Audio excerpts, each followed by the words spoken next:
You know what? Fair question. I give you credit. The prequels get better every single freaking year, especially the most. Wow, Kurt, I know you're listening to this, and I know you're smiling. Let's go. The most recent trilogy was just such hot trash. Oh, it was terrible. I'll give you that all day long. I'll give you that. It's just, but you know what they're doing? They see the money count now, and they're milking it for all its juice. From a military strategy standpoint, Attack of the Clones had the best battle. There's no question about that. And I do like Revenge of the Sith better than Return of the Jedi. I did not expect this kind of tectonic shift. Is that the word I'm looking for? I would say so. And the actually only good Star Wars production that's come out since Revenge of the Sith has been Rogue One. It was very, very good. But have you watched the shows at all? The episodic? I actually don't hate Obi-Wan. I've heard a lot of vitriol about it. Dude, it's and great. I like it. A lot of people are hating on it. I don't It's understand. Cool. They're centering it around little baby Leia. I just think it's an interesting little take. And did you check out The Mandalorian at all? I mean, that show is certainly worth taking a peek at. It was. The Book of Boba was actually. I'm wrong in saying Rogue One was the other one. I mean, I think Obi-Wan's decent, and I think The Mandalorian was excellent. But Boba Fett was trash. Really? It was kind of, well, the weird thing about that show is you got the most excited when Mandalorian came back in the show, and the best episodes were all Mandalorian based. So, is that kind of what you were going with there, or different thought? It was just bad. And what was with the teenage biker kids? It was like you guys keep being in my car in the neighborhood. What was that? Hey, we got away on feet, motherfucker. We didn't rely on wheels.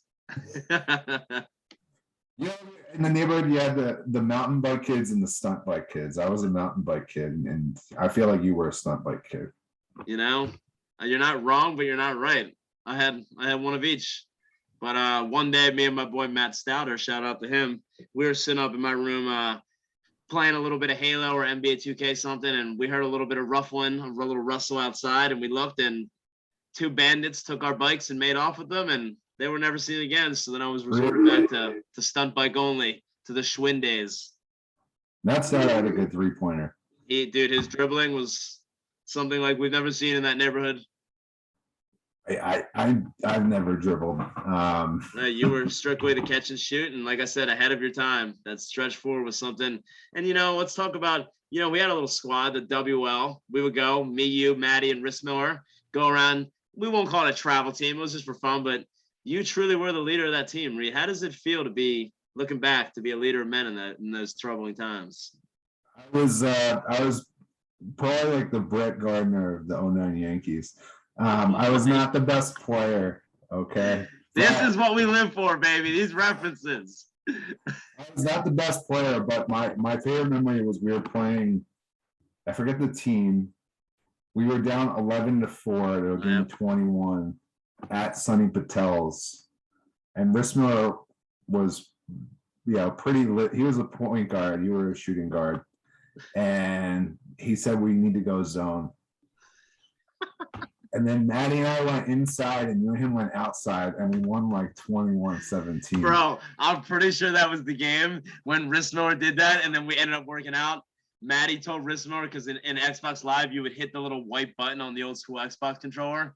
They would let you talk. And Maddie was like, you taught me the white button.